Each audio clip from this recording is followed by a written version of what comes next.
This video was brought to you by our brand new channel, TLDR Business. Subscribe by clicking the link in the description. On Sunday night, the Ukrainian military began shelling Russian positions in Kherson and Zaporizhia before beginning a ground offensive on Monday morning. The Russian army has since admitted that its forces have retreated from their forward positions, and it looks like the much anticipated Kherson counteroffensive is finally getting going. So in this video, we're going to be taking a look at the last few days' developments, whether Ukraine can actually retake Kherson city, and why this is pretty terrible news for Putin.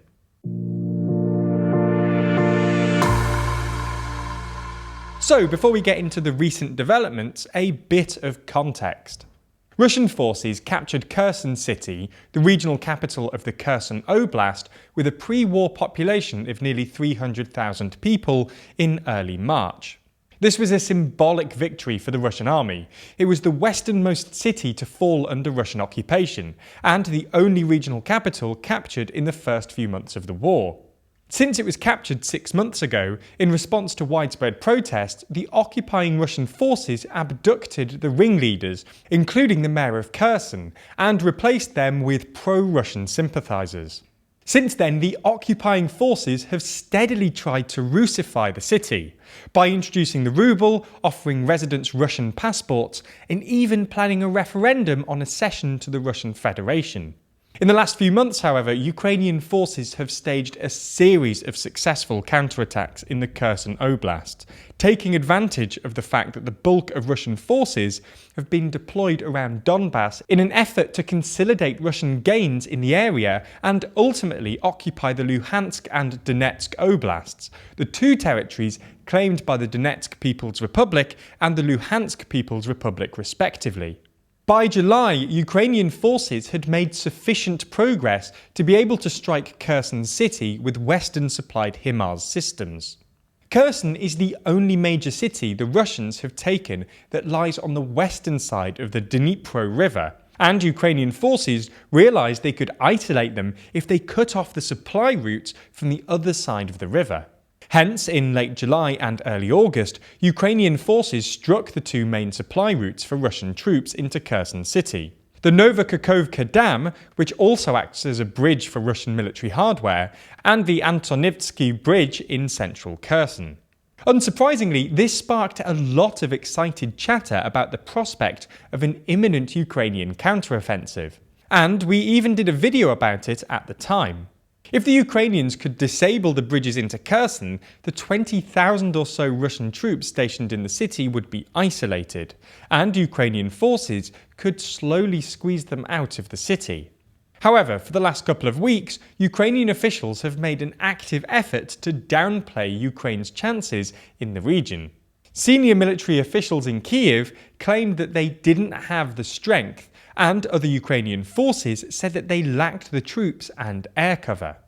Ukrainian Major General Dmytro Marchenko, for example, remarked that an army usually needs at least 3 times the number of troops that the defending enemy has, and that the Ukrainians simply didn't possess that numerical advantage over the Russians.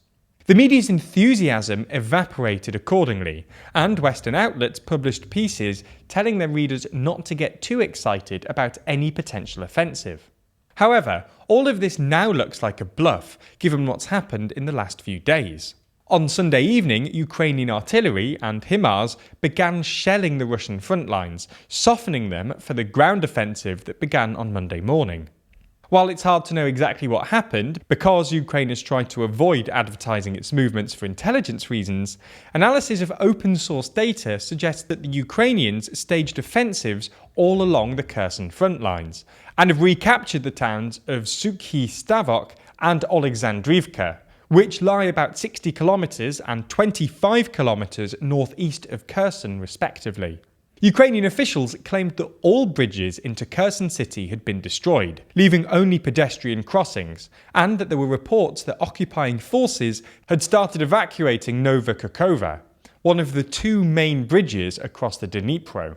Interestingly, on the same day there were a series of missile strikes in Belgorod, a city in Russia that's been used as a base to supply Russian troops in Donbass, sparking a desperate rush amongst locals to get out of the city. Now, it's important not to overstate the magnitude of what's happened so far.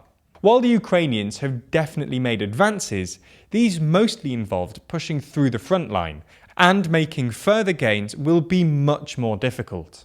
What's just happened is perhaps best described as a shaping operation, a preliminary attack designed to soften up enemy defences before a larger offensive. Nonetheless, the fact that Ukraine now has the manpower and hardware to stage significant counteroffensives is pretty terrible news for Putin. Even before the recent counteroffensive, the Russian army was running low on reserves, which is why last week Putin signed a decree pledging to increase the size of the Russian army by another 137,000 soldiers.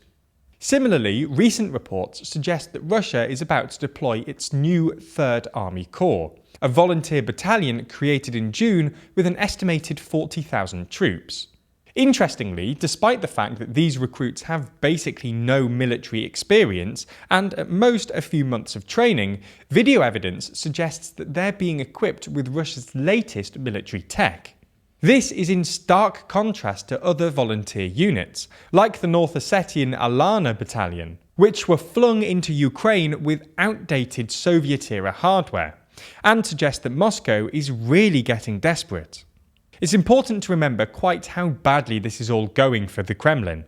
Having originally planned on taking Kiev in a matter of days, they're struggling to even capture Donbass, and are now ceding land in the south. Ultimately, while it's important not to overstate the magnitude of Ukraine's recent advances, this does look like a potential turning point in the trajectory of the war, with the Ukrainians moving from defence to attack. As a final thing, it'll be interesting to see how the Russians respond, as well as trying to increase conscription rates. There have also been reports that occupying officials are trying to accelerate plans for a referendum in Kherson on accession to the Russian Federation, which could happen as early as mid-September.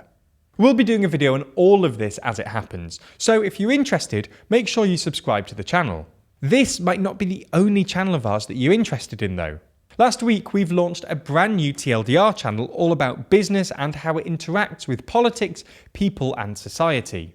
We have 4 videos on the channel at the moment, including a deep dive into if TikTok is a Chinese propaganda tool and if Trump was right to ban them, as well as a video on the lawsuit between Musk and Twitter, and the secret economics of porn, where we find out the 2 household names who control the whole industry.